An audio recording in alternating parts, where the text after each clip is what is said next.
الحمد لله الحمد لله رب العالمين والعاقبة للمتقين والصلاة والسلام على رسوله محمد وآله وأصحابه أجمعين.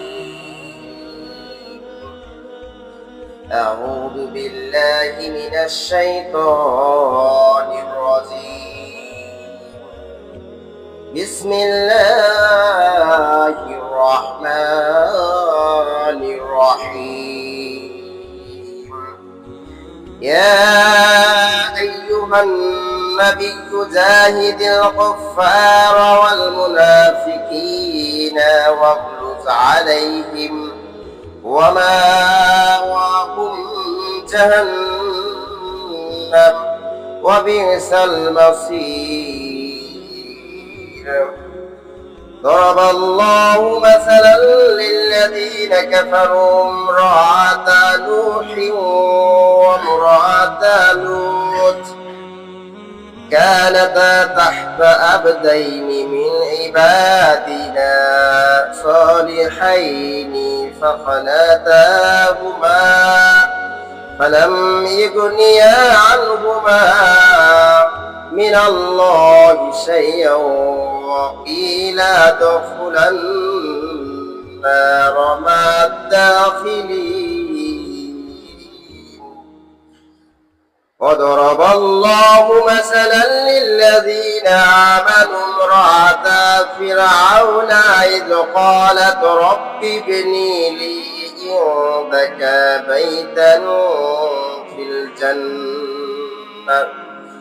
في الجنة ونجني من فرعون وعماله ونجني من القوم الظالمين. ومريم ابنة عمران التي أحصنت فرجها فنفخنا فيه من روحنا وصدقت بكلمات ربها وكتبه وكانت من القانتين. আলহামদুলিল্লাহ, যাবতীয় প্রশংসা একমাত্র মহান আল্লাহ রাব্বুল আলামিনের জন্য, যে আল্লাহ সুবহানাহু ওয়া তাআলা আমাদেরকে বিভিন্ন ভাবে আমাদের মাঝে ঈমান আমল সম্পর্কে পরীক্ষা করেন। যে আল্লাহ সুবহানাহু ওয়া তাআলা বিভিন্ন সময়ে বিভিন্ন অসুখ বিসুখ দিয়ে আমাদের পরীক্ষা করেন, সে মহান রাব্বুল আলামিনের প্রশংসা করি, সকলে বলি আলহামদুলিল্লাহ। দরুদ ও সালাম বর্ষিত হোক রাসূলের প্রতি, সকলে বলি সাল্লাল্লাহু আলাইহি ওয়াসাল্লাম। সম্মানিত উপস্থিতি, আজকে আমি আলোচনা করব মুনাফিকদের সাথে আমাদের আচরণ কেমন হওয়া উচিত। দ্বিতীয় নম্বর হচ্ছে দুইজন নারী, ইমানদার নারী এবং দুইজন পাপী নারীর কিছু আলোচনা করে আমার বক্তব্য শেষ করব ইনশাআল্লাহ। সম্মানিত উপস্থিতি, আমরা অনেক সময় অনেক মানুষের সাথে ঘোরাফেরা করি, যেই মানুষগুলো আমাদের পরিচিত অপরিচিত, কিন্তু তারা আমাদের ইসলাম ধর্মের মধ্যে না, তারা ইসলাম ধর্মে নেই কিন্তু অন্য ধর্মে আছে। আরো কতগুলো মানুষের সঙ্গে আমরা চলি যেগুলো আমাদের মাঝেই মিলে আছে। সেই মানুষগুলো এমন ভাবে আছে যে আপনারও ক্ষতি করে, নিজেরও ক্ষতি করে, আল্লাহ তিনি বেজার হন, কিন্তু আমি আপনি কেউ বুঝতে পারি না। তো আল্লাহ রাব্বুল আলামিন কুরআনুল কারীমে ওই মানুষগুলোর কথা বলছেন যে ইয়া আইয়ুহান নাবিয়্যু, এখানে ডাইরেক্ট আল্লাহ তাআলা তার নবীকে বলছেন যে হে নবী, জাহিদিল কুফারা ওয়াল মুনাফিকিনা, তুমি জিহাদ করো ওই কাফেরদের সাথে এবং তোমার সাথে যেগুলো মুনাফিক আছে মুনাফিকদের সাথে জিহাদ করো। আল্লাহ তাআলা এখানে বলছেন যে তুমি হে নবী তুমি জিহাদ করো কাফিরের সাথে, তার সাথে সাথে কি মুনাফিকদের সাথে।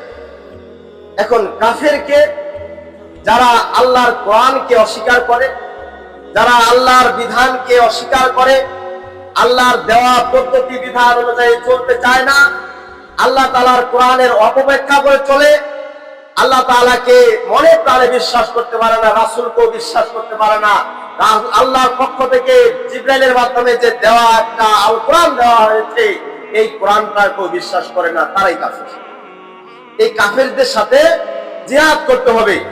কোন কোন তাফসিরে এসেছে তাদের সাথে অস্ত্র দিয়ে জিহাদ করতে হবে। কিন্তু কতগুলো আলেমে দিন তারা বলেছেন না, আল্লাহ রাসূলের সাথেও কতগুলো কাফের ঘোরাফেরা করত, কিন্তু আল্লাহ রাসূল সাল্লাল্লাহু আলাইহি ওয়াসাল্লাম কোন সময়ের জন্য অস্ত্র উত্তোলন করেননি। তিনি অস্ত্র উত্তোলন করেননি। তবে জিহাদ করতে হবে কিভাবে? তাকে একবার বুঝাইতে হবে, তারপর বুঝলো না, দ্বিতীয়বার বুঝাইতে হবে, বুঝলো না, তৃতীয়বার বুঝাইতে হবে, বুঝলো না। যারা বুঝে না, আমার দায়িত্ব হচ্ছে বুঝাতে হবে। কিন্তু হেদায়েতের মালিক আল্লাহ। আল্লাহ যেদিন তাকে হেদায়েত করবেন আপনি সেদিন ঠেকাইতেও পারবেন না যে ও কাফিরই থাক, এটাও বলতে পারবেন না, তাকে আটকাতে পারবেন না। আর ঈমান যেদিন পরিবর্তন হয়ে যাবে। সম্মানিত উপস্থিতি, তো এখানে আল্লাহ রাব্বুল আলামিন বলেন যে হে নবী তুমি জিহাদ করো কাফিরদের সাথে জিহাদ করো। কিভাবে জিহাদ করব? যে তাকে একটা পদ্ধতি দাও, ইসলামের পদ্ধতি, তাকে নিয়ম শৃঙ্খলা, তাকে সালাম বিনিময় করো, তার সালাম উত্তর দেয় কিনা দেখো, তাকে কৌশল বিনিময় করো। এইভাবে তাকে জিহাদ করতে হবে। তার সাথে কথায় জবানের দ্বারা, এমন ভাবে তাকে অর্থ সম্পদের দ্বারাই হলো তাকে জিহাদ করতে হবে তার সঙ্গে। এই জন্য আল্লাহ রাসূল সাল্লাল্লাহু আলাইহি ওয়াসাল্লাম বলেছেন যে ৮ শ্রেণীর ব্যক্তি তারা যাকাতের মাল পাবে। তার মধ্যে একটা হচ্ছে ওই যে নবমুসলিম, আকর্ষণমূলক তাকে কিছু দেওয়া হয়। এই জন্য দেওয়া হয় যে সে যাতে ইসলাম ধর্মের মধ্যে আকৃষ্ট হয়। আমাদেরকে এইভাবে জিহাদ করতে হবে। জিহাদ শুধু অস্ত্র নিয়ে দৌড়াদৌড়ি করলে এটা জিহাদ নয়।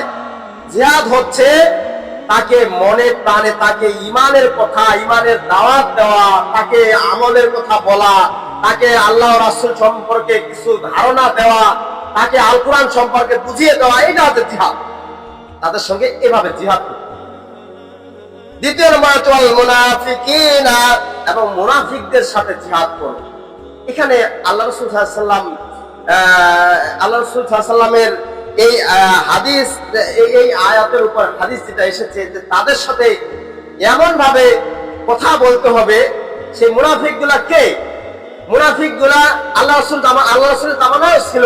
উবাই ইবনে কাব, সে তো মুনাফিকদের সর্দার। কিন্তু আল্লাহ রাসূল সাল্লাল্লাহু আলাইহি ওয়াসাল্লাম তাকে পুরো সময়ের জন্য রাগী ভাষায়, কড়া ভাষায় কিছু বলতেন না। তাকে সংশোধনের জন্য চেষ্টা করতেন। আল্লাহ রাসূলকে অনেক নিপীড়ন, হত্যা করার জন্য চেষ্টা করেছিল। কতগুলো কাফের আল্লাহ রাসূলকে মসজিদে নববীতে তাকে হত্যা করার জন্য উটের নাড়ি ভুঁড়ি তার মাথায় চাপ দিয়েছিল। এমনও ইতিহাস পাওয়া যায় যে আল্লাহ রাসূলকে 15 বার শুধু হত্যা করার জন্য চেষ্টা করেছে, কিন্তু তারা চেষ্টা করে কোনো লাভ নেই। কিন্তু এই মুনাফিক পূর্বে জামানায়, রাসূলের জামানায় ছিল, এখনো মুনাফিক আছে। আপনার সঙ্গে কথা বলছে, পরে আরেকজনের সাথে ওই কথাটা লাগিয়ে দিচ্ছে। এই মুনাফিকদের সাথে আমাদের অবশ্যই বিরোধিতা করতে হবে, ওদেরকে শুধরায় নেওয়ার জন্য চেষ্টা করতে হবে। মুনাফিকের লক্ষণ হচ্ছে 3টা, আমরা দেখলে বুঝতে পারবো যে মুনাফিক কে। মুনাফিক হচ্ছে ওই মানুষটাই ইজা হাদাসা কাযাবা, যখন কথা বলে সে মিথ্যা বলে। কথা বললো, মিথ্যা বললো। আর মিথ্যাবাদী হওয়ার জন্য আল্লাহ রাসূল সাল্লাল্লাহু আলাইহি ওয়াসাল্লাম বলেছেন, মিথ্যাবাদী হওয়ার জন্য ওই ব্যক্তি ওইটাই যথেষ্ট যে শুনলো সে যাচাই বাছাই করে না শুনে না বুঝে আরেকজনের কাছে বলে দিল, সে মিথ্যাবাদী। সম্মানিত উপস্থিতি, তাহলে মুনাফিক চিনার প্রথম নম্বরটা হচ্ছে ইজা হাদাসা কাযাবা, যখন সে কথা বলে তখন মিথ্যা বলে। সে কথাটা সত্য মিথ্যা যাচাই বাছাই না করে সে কথা বলে না। সে যখনই কথাটা বলার জন্য সময় আসলো তাকে বলে ফেললো, সামনে পেয়েছে বলে ফেললো, কিন্তু পিছনে তাকায় না এই কথাটা বলাটা ঠিক হবে কি বেঠিক হবে। সম্মানিত উপস্থিতি, 2 নম্বর মুনাফিকের লক্ষণ কোনটা? সেটা হচ্ছে ইজা উতুমিনা ফানা, যখন তার কাছে কিছু আমানত রাখা হয় এই আমানতটা সে খেয়ালত করে। এখন আপনার কাছে একজন বিশ্বাস করে 10,000 টাকা বা 5,000 টাকা কি একটা চুল পরিমাণ জিনিস আপনাকে আমানত রাখতে বলেছে, এই আমানতটা আপনি খেয়ালত করলেন, আপনি বুঝে নেবেন যে আমি মুনাফিক। আর মানুষও বুঝে নেবে যে ওই মুনাফিক, কারণ ওর কাছে আমানত রাখা হয়েছিল কিন্তু আমানতটা সঠিকভাবে রাখা হয়নি, সে আমানতটা খেয়ালত করেছে। ইজা ওয়াদা আখলাফা, 3 নম্বরটা হচ্ছে মুনাফিকের লক্ষণ, যেটা আছে যখন সে ওয়াদা করে সে ওয়াদাটা ভঙ্গ করে। আপনার সঙ্গে ওয়াদা আমি যদি করি যে আমি আগামী সপ্তাহে আসব মসজিদে, এটা ওয়াদা করা হলো কিন্তু আগামী সপ্তাহে আমি আসলাম না, এটা ওয়াদা ভঙ্গ করা হয়ে গেল। এমনও কতগুলো আছে যে হ্যাঁ, যদি আমি বলি যে আগামী সপ্তাহ শুক্রবার আসার পূর্বে আমি একদিন আগে হোক বা 1 ঘন্টা আগে বা 2 ঘন্টা আগে যদি বলি যে আমি মসজিদে আসতে পারছি না, আমার একটু সমস্যার কারণে আমি আসলাম না, অতএব চালিয়ে নেন, তাহলে এটা মুনাফিকের চরিত্রে পড়বে। এটা কারণ ওয়াদা করেছে, ওয়াদাটা সে উত্তোলন করেছে না আমি পারতেছি না, কারণ আল্লাহ তাআলা তো ওই কথা বলে জুলুম চাপিয়ে দেননি, কারণ কারোর উপর জুলুম করেন, আল্লাহ তাআলা নিজের উপর জুলুমটা উঠিয়ে নিয়েছেন যে নিজের উপর জুলুম করেন না। এমন কি তাহলে তার বান্দার উপর জুলুম করবেন না? আল্লাহ তাআলা তার বান্দার উপর কোনো সময় যেন জুলুম করেন না। সম্মানিত উপস্থিতি, তাহলে এই ওয়াদাটা যদি পূর্ব মুহূর্তে বলে যে আমি পারতেছি না, তাহলে এটা ওয়াদা ভঙ্গ হবে না। কিন্তু আপনি একজনের কাছে 10,000 টাকা নিছেন, নেওয়ার পরে 10 দিনের কথা বলে 10 দিন শেষ হয়ে গেল, 11 দিনও আপনি ওই লোকের সাথে কথা বললেন না, ওকে বললেন না, জানিয়ে দিলেন না যে ভাই আমার কাছে টাকাটা নেই, আমি এই মুহূর্তে দিতে পারছি না, আমাকে আরো 2 দিন সময় দেন, কি 5 দিন সময় দেন, কি 1 মাস সময় দেন। যদি সময়টা নিতে পারেন তাহলে আপনার ওয়াদাটা ঠিক থাকবে। আর যদি সময়টা পার হয়ে যাচ্ছে, লোকের সাথে দেখা করেন না, লোকটা যদি এই রাস্তা দিয়ে আপনি ওই রাস্তা দিয়ে হাঁটা শুরু করে দিচ্ছেন, তাহলে আপনি কোন দলে পড়বেন? আপনি মুনাফিকের চরিত্রে পড়ে গেছেন। সম্মানিত উপস্থিতি, তাহলে মুনাফিকের চরিত্র 3টা। এই মুনাফিকের চরিত্রগুলো যদি আমরা কারো কাছে পাই এই 3টা, তাহলে তাকে শুধরে দেওয়ার জন্য চেষ্টা করবো। এটাই হচ্ছে জিহাদ। আল্লাহ তাআলা যে বলছেন যে ইয়া আইয়ুহান নাবিয়্যু জাহিদুল কুফারা ওয়াল মুনাফিকিনা, যে হে নবী তুমি জিহাদ করো কাফিরদের সাথে এবং মুনাফিকের সাথে। তাহলে জিহাদটা হচ্ছে আমাদের এইভাবে, যদি কেউ ভুল করে ফেলে, ভুল করে ওয়াদা খেলাপ করে, ভুল করে মিথ্যা কথা বলে ফেলে, এমন কি আমানতের খেয়ালত করে, তাহলে তাকে শুধরে যাওয়ার জন্য চেষ্টা করবো। ভাই আপনি আমানতের খেয়ালত করলেন, এটা ঠিক করলেন না, আল্লাহর কাছে তওবা ইস্তেগফার করেন। ভাই আপনি একটা কথা বললেন, মিথ্যা বললেন, এটা সত্য হতে পারে না, এটা সত্য আছে, এটা আপনি কেন বললেন? এটা মিথ্যাবাদী, এটা হচ্ছে মুনাফিকের চরিত্রে পড়ে গেলেন, আপনি মুনাফিক হয়ে গেলেন। আপনি আল্লাহর কাছে কান্নাকাটি করেন, আল্লাহর কাছে ক্ষমা চান। যদি ক্ষমা না চান, পরকালে আপনি নাজাত পাবেন না। আপনি এইভাবে বুঝান তাকে, জিহাদ এইভাবে করতে হবে মুনাফিকদের সাথে। তারপরে আল্লাহ তাআলা বলেন ওয়াগলুজ আলাইহিম, এখন আল্লাহ তাআলা বলছেন ওয়াগলুজ আলাইহিম, এমনকি তাদের উপর কঠোর হন, তাদের উপর কঠোর শক্ত হয়ে থাকেন। সে একটা আপনি একটা শুধরানোর জন্য কথা বললেন, কথাটা সে মানলো না, আপনাকে একবারে অপদস্থ করলো, অপমান করলো, চলে গেল। কিন্তু না, আপনি কি চলে আসবেন? আপনি চলে আসবেন না, আপনি আবারও বলবেন যে ভাই এখনো আপনার সময় আছে, আপনি আল্লাহর কাছে ক্ষমা চান। আপনি এটা মিথ্যা বলেছেন, এটা আমানতের খেয়ানত করেছেন, এটা ওয়াদা খেলাপ করেছেন, এটা থেকে আপনি শুধরে চলে আসেন, ফিরে আসেন আল্লাহর পথে। আপনি এই কাজটা করবেন না, যদি করেন তাহলে আপনি পরকালে থেকে যাবেন। এইভাবে তাকে দাওয়াত দিতে থাকেন। তবে আল্লাহ তাআলা এই জন্য বলছেন ওয়াগলুজ আলাইহিম, তার উপর কঠোর হন, শক্ত হয়ে থাকেন, দৃঢ়তা নিয়ে পা শক্ত করে থাকেন, তার সে যাতে ফিরে আসে। যতক্ষণ সে ফিরে আসবে ততক্ষণ থাকেই যান, তার পিছনে লেগে থাকেন, ওর স্বভাবটা পরিবর্তন করার জন্য চেষ্টা করেন। এটা হচ্ছে জিহাদ। কিন্তু যদি বলেন যে ও শুনে না, ওর সাথে আর কথা নেই, ওকে আমি আর কোনোদিন দাওয়াত দিতে হবে না, ওকে আমি বলতে যাবো না, ও মুনাফিকে ছাড়ে না, ওই কাফের কোন সময় ইসলামের মধ্যে আসবে না, যদি এই কথা বলেন, তাহলে কোন সময়ের জন্য আপনি সাফল্য হতে পারলেন না। যতদিন দাওয়াতের মধ্যে থাকবেন, যতদিন আপনার ইসলামের মধ্যে অটল থাকবেন, শক্ত হয়ে থাকবেন, ততদিন আপনি সব পাইতে থাকবেন। ও ইসলামের মধ্যে আসুক, কি ওর পরিবেশ বা ওর সিলেবাস, ওর যে আমার আখলাক পরিবর্তন হোক চাই না হোক, আপনি সব পেতে থাকবেন। কারণ আপনি তো দাওয়াত দিয়েছেন।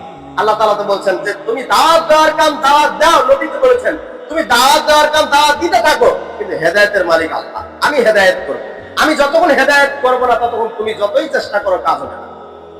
সম্মানিত উপস্থিতি, তাহলে আমাদেরকে দাওয়াত দিতে হবে, তাকে ইসলামের মধ্যে ফিরে আসতে হবে, তার ভুলটা সংশোধন করার জন্য চেষ্টা করতে হবে। আমাদের এটাই হচ্ছে জিহাদ।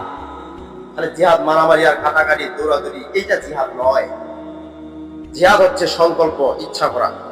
তারপর আল্লাহ তাআলা বলেছেন ওয়ামা ওয়াহুম জাহান্নাম, আর যারা এই মুনাফিকের চরিত্রগুলো ছাড়বে না, কাফের থেকে ফিরে আসবে না, তাদের জন্য আল্লাহ তাআলা বলেছেন ওয়ামা ওয়াহুম জাহান্নাম, তাদের জন্য একবারে নির্দিষ্ট করা জাহান্নাম।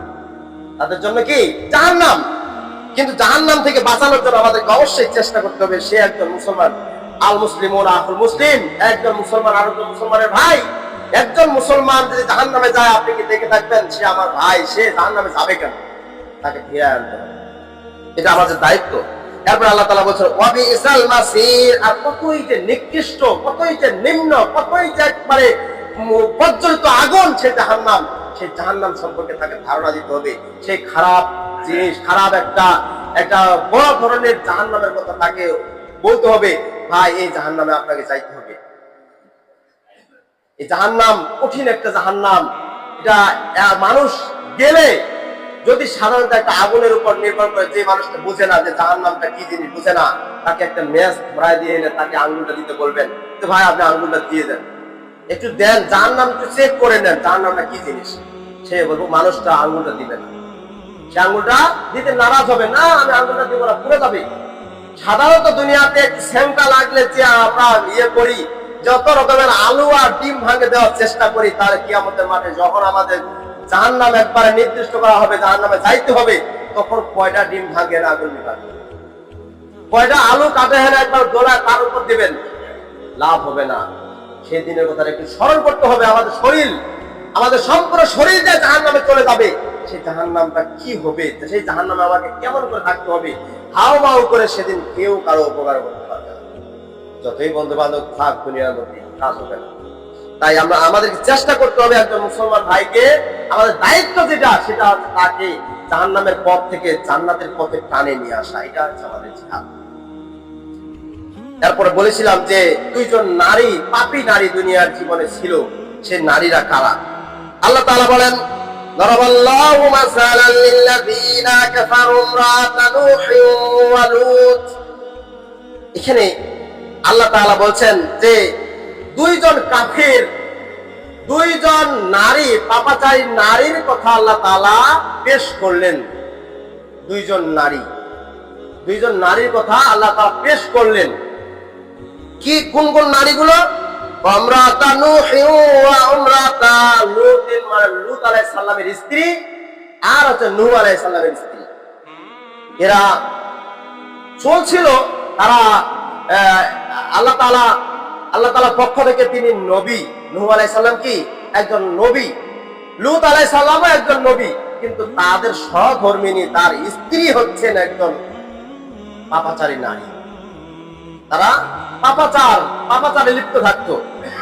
নূহ আলাইহিস সালামের স্ত্রী, যে কোনো ইতিহাসে পাওয়া যায়, ওর নাম ছিল ওয়াইলা। নূহ আলাইহিস সালামের স্ত্রীর নাম ওয়াইলা। সে আল্লাহর নবী হযরত নূহ আলাইহিস সালাম, তিনি ইসলামের দাওয়াত দিচ্ছেন। আর দাওয়াত দিতে দিতে দিতে দিতে এক পর্যায়ে যে সে দাওয়াতটা তার স্ত্রীও কবুল করেন।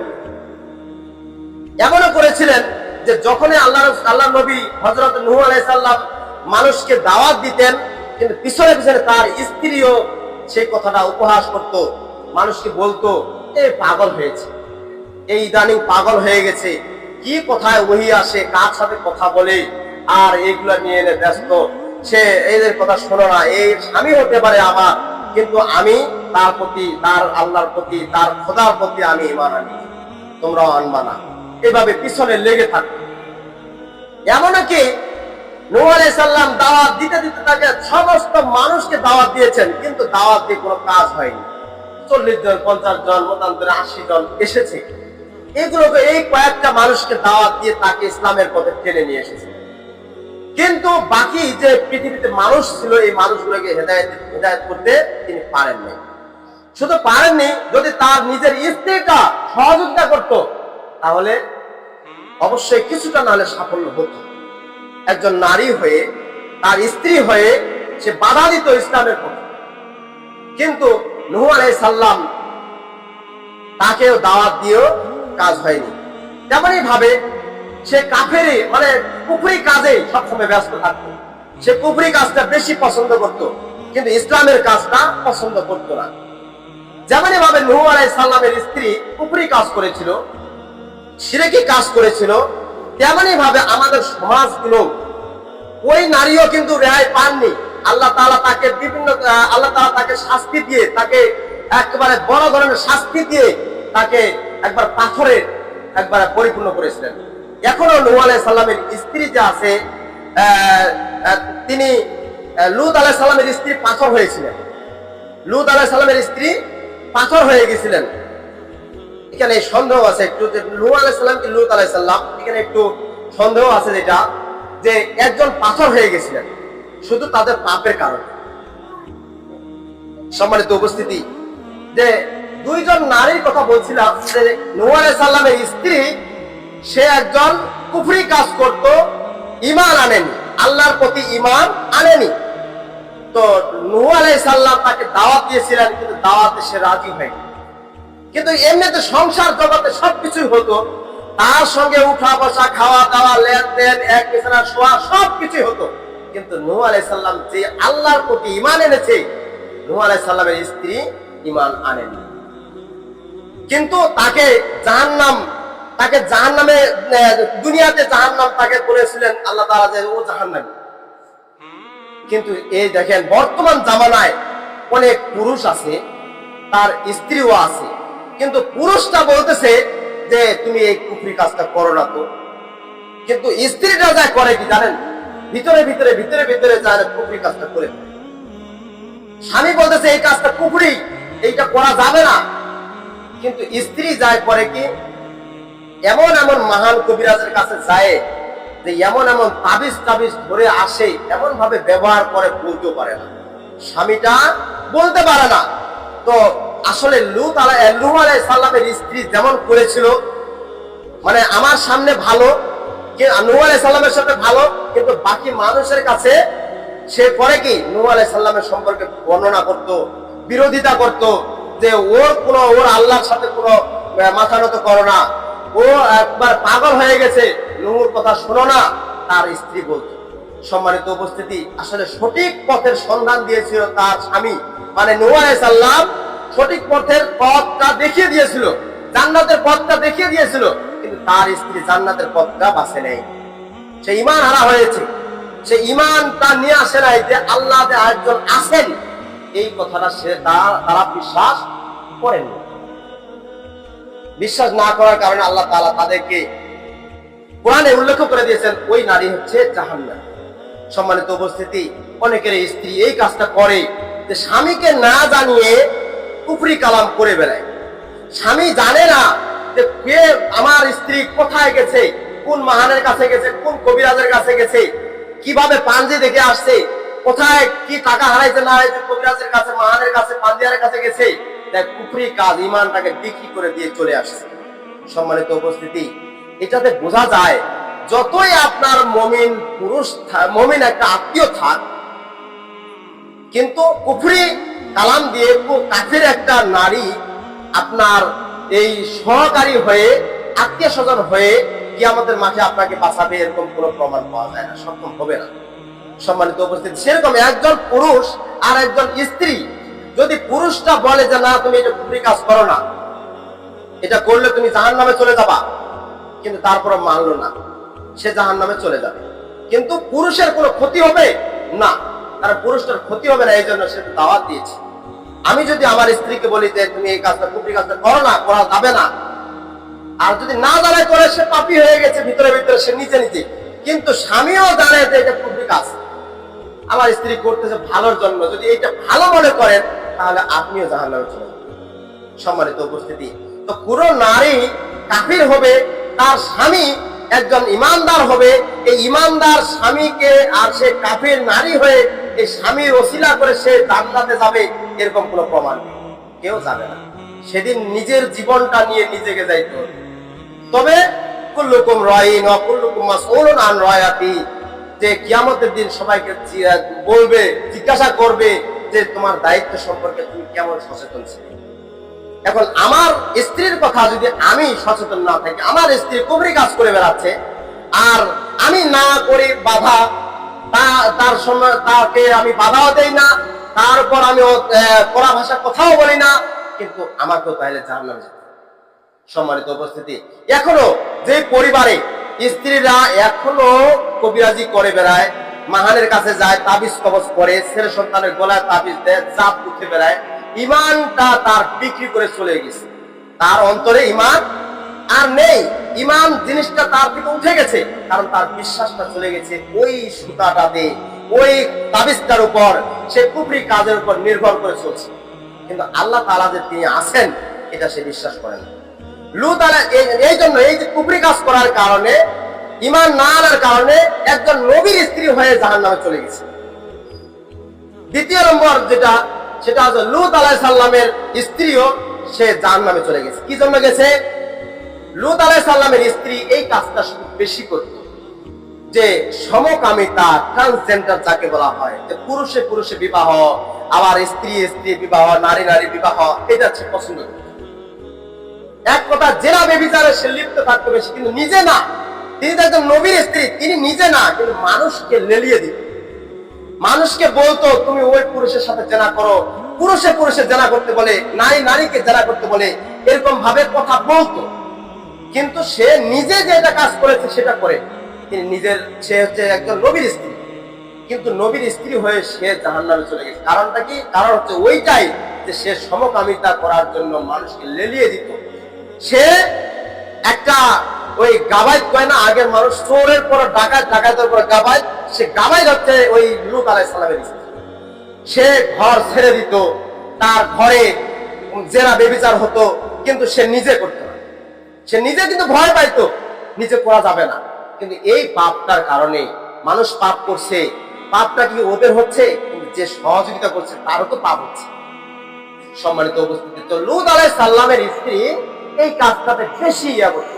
তো আল্লাহ তাআলা দেখতেছেন যে এই লূত আলাইহিস সালামের স্ত্রী তারা এই কাজটা করে বেড়াচ্ছে, তো এটা তো করা ঠিক নয়।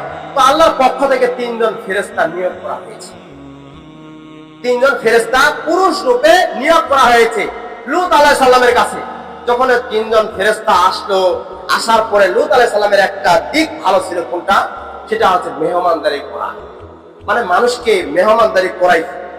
তার খাওয়া হোক চাই না হোক, সে মানুষকে মেহমানদারি করাইতো। তো আল্লাহর পক্ষ থেকে সুশ্রী, মানে এমন সুন্দর চেহারার যুবক বালক, সে এই 3 জন পুরুষ এসেছিল, মানে ফেরেশতারা পুরুষের আকৃতি নিয়ে এসেছিল। আসার পরে এটা আসছিল আল্লাহর পক্ষ থেকে। আসার পরে তার স্ত্রী দেখে ফেলছে যে লূত আলাইহিস সালামের কাছে গিয়েছিল, সালাম বিনিময় করেছিল, এমনকি লূত আলাইহিস সালামকে ভালো মন্দ জিজ্ঞাসা করেছিল, তাকে বসতে দিয়েছিল, খাইতে দিয়েছিল। দেওয়ার পরে লূত আলাইহিস সালামের স্ত্রী ভিতরে ভিতরে তার যে গোষ্ঠী আছে, দলবল আছে, জেনা ব্যভিচার করে বেড়ায়, সমকামিতা করে বেড়ায়, ওই মানুষগুলোকে খবর দিয়েছে যে আমার ঘরে না 3 জন সুন্দর চেহারার মানুষ এসেছে, সুন্দর সুন্দর পুরুষ এসেছে, তোমরা যাও তার সঙ্গে ঝাঁপিয়ে পড়ো, তাদের সঙ্গে ঝাঁপিয়ে পড়ো। এই কথা বলে আসতো, আর সমস্ত গ্রামের মানুষ, এলাকার মানুষ এসে সেই 3 জনের কাছে জেনা ব্যভিচার করার জন্য একবার ঝাঁপিয়ে পড়া শুরু হয়ে গেছে। তো লূত আলাইহিস সালাম বলেছিল, হে আমার জাতি, তোমরা থামো, তোমরা এই কাজ করতে পারো না, তারা আমার মেহমান, তারা আমার বাড়িতে মেহমান এসেছে, তোমরা এই সমস্ত খারাপ বেহায়াপনা কাজ, এই জেনা ব্যভিচারের কাজটা করো না। যদি করো আল্লাহ তাআলা তোমাদেরকে একবারে জাহান্নামে দিবেন, এমনকি ধ্বংস করে দিবেন। কিন্তু লূত আলাইহিস সালামের কথা কোনোতেই তার জাতি মেনে নেই। বলেছিল, এই লূত আলাইহিস সালাম, তুমি তোমার পরিবারের যে সদস্য আছে, তোমার সদস্যকে ঠিক করো, এমনকি তোমার ঘরে যে মেহমান আছে তাদেরকে বেরিয়ে দাও। তুমি এটা পারতেছো না, নাহলে তোমাকে হত্যা করা হবে, তোমাকে বয়কট করা হবে, তোমাকে বাঁধে মারা হবে, অনেক কিছু তাকে হুমকি ধমকি দিয়েছে। কিন্তু এক পর্যায়ে দেখা গেল যে এমন অবস্থা হয়েছে যে ফেরেশতাদের সাথেও তারা সঙ্গম করবে, তাদের সাথেও জেনাবে বিচার করবে। এই মুহূর্তে আল্লাহ তাআলা তাদেরকে লূত আলাইহিস সালামের কাছে ওহী নাযিল হলো যে হে লূত, আল্লাহ তাআলা বলছে হে লূত তুমি সামনের দিকে অগ্রসর হও, কিন্তু সামনের দিকে দৌড়াইতে দৌড়াইতে পিছন দিকে তাকাবা না। যদি পিছন দিকে তাকাও তাহলে তোমার সমস্যা হতে পারে, এমনও হতে পারে যে তুমি পাথর হয়ে যাবে। হে লূত তুমি সামনের দিকে অগ্রসর হবে, পিছনে কত আগুনের স্ফুলিঙ্গ ঘুরবে, কত আগুন আসবে, জাহান্নামের আগুন পিছনে দেখা যাবে, তুমি সামনের দিকে শুধু যাবে তোমার মেহমানদেরকে নিয়ে।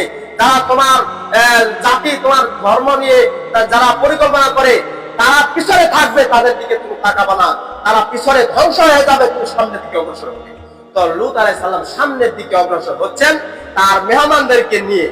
আর যে দুই একজন ছিল যে ঈমান এনেছে লূত আলাইহিস সালামের ইসলামের প্রতি, সেই কয়েকজন খালি দৌড়াদৌড়ি করে সামনের দিকে যাচ্ছে, কিন্তু তার স্ত্রীও পিছনে ফিরে দৌড়াচ্ছে, তার স্ত্রীও পিছনে ফিরে দৌড়াচ্ছে, তার স্বামী তার সামনে যাচ্ছে, মেহমান সামনে যাচ্ছে।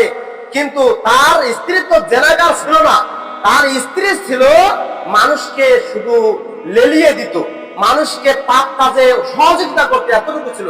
কিন্তু তার স্ত্রীও সামনের দিকে অগ্রসর হইতে হইতে, কিন্তু ওই যে জাত বুঝে জাতের পানি, আসলে ঠিকই তার যদিও সে জেনা করেনি, কিন্তু ওই পিছনে যে তার দলবল ছিল, পিছনে যে তার জেনাকার জাতি ছিল, তার ভাই ব্রাদার জাত ছিল, ওই লূত আলাইহিস সালামের স্ত্রীর ভাই বাপ চাচা সবগুলো জেনাকার ছিল, পিছনের দিকে এইভাবে তাকিয়েছিল।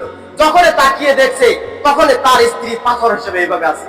এখনো বাবেল পাহাড়ের মধ্যে একটা দেখবেন যে লূত আলাইহিস সালামের স্ত্রীর একবার মূর্তি এখন এইভাবে দাঁড়িয়ে আছে, তার স্ত্রীর চেহারাটা এখন এইভাবে দাঁড়িয়ে আছে। এটা হচ্ছে আল্লাহ তাআলার নিদর্শন। সে পাপাচারী নারী, দুনিয়ার জীবনে কিছুটা পাপ করেছে বলে শুধু একটু সহযোগিতা করেছে জেনা ব্যভিচারে, তাতেই সে পাপাচারী হয়েছে, সে জাহান্নামে চলে গেছে। আল্লাহ তাআলা ওই নারীকে সাথে সাথে সামনের দিকে অগ্রসর হইতে হইতে পিছনে দেখেছিল, তাই পিছনে দেখার সাথে সাথে তাকে পাথর হিসেবে, পাথর একবারে গোটা শরীরটা পাথর করে দিয়েছে।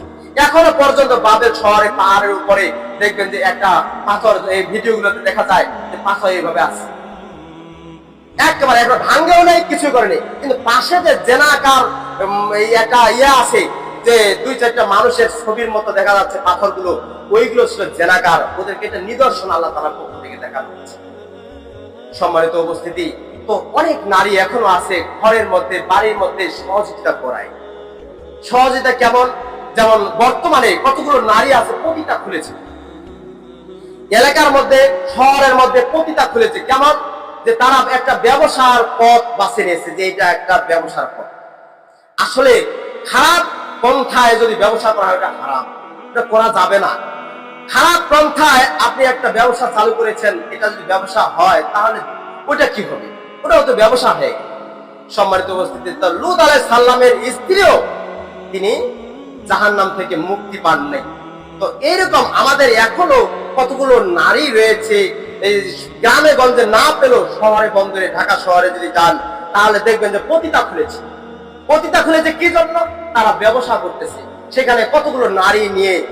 একজন আবার এখানে একজন আছে, তার সে হচ্ছে কি একেবারে যাকে বলা হয় মূল মাথা, একজন লিডার আছে। ওই লিডার সে চিন্তা করে যে আমার দলবল খাটতেছে, মানে 8-10 জন মহিলাকে নিয়ে খাটাচ্ছে, মানে পাপাচারে সহযোগিতা করতেছে। সে ঘর ছেড়ে দিয়েছে, যেমন ভাবে লূত আলাইহিস সালামের স্ত্রী ওইভাবে ঘর ছেড়ে দিয়েছে। লূত আলাইহিস সালামের জাতিরা চেষ্টা করেছিল ফেরেশতাদের সাথে জেনা ব্যভিচার করতে, কিন্তু পারেনি। আল্লাহ তাআলা তাকে একবারে জাহান্নাম উল্টে দিয়েছেন, একবারে জাহান্নাম তাকে দুনিয়াতে দেখে দিয়েছে। সম্মানিত উপস্থিতি, তো এটা করা যাবে না, এটা থেকে আমাদের অবশ্যই দূরে থাকতে হবে। আরো দুইজন নারীর কথা আল্লাহ তাআলা বলেছেন যে দুইজন নারী হচ্ছে তারা জান্নাতি নারী। দুইজন নারীর কথা ওই সূরা তাহরিমের আয়াতগুলোতে দুইজন নারীর কথা বলেছেন। একজন হচ্ছে আসিয়া, আর দ্বিতীয় নম্বর হচ্ছে যে ইমরানের কন্যা মারিয়াম। এই দুইজনের সুসংবাদ আল্লাহ তাআলা দিয়েছেন। আসিয়া ছিল ফেরাউনের স্ত্রী।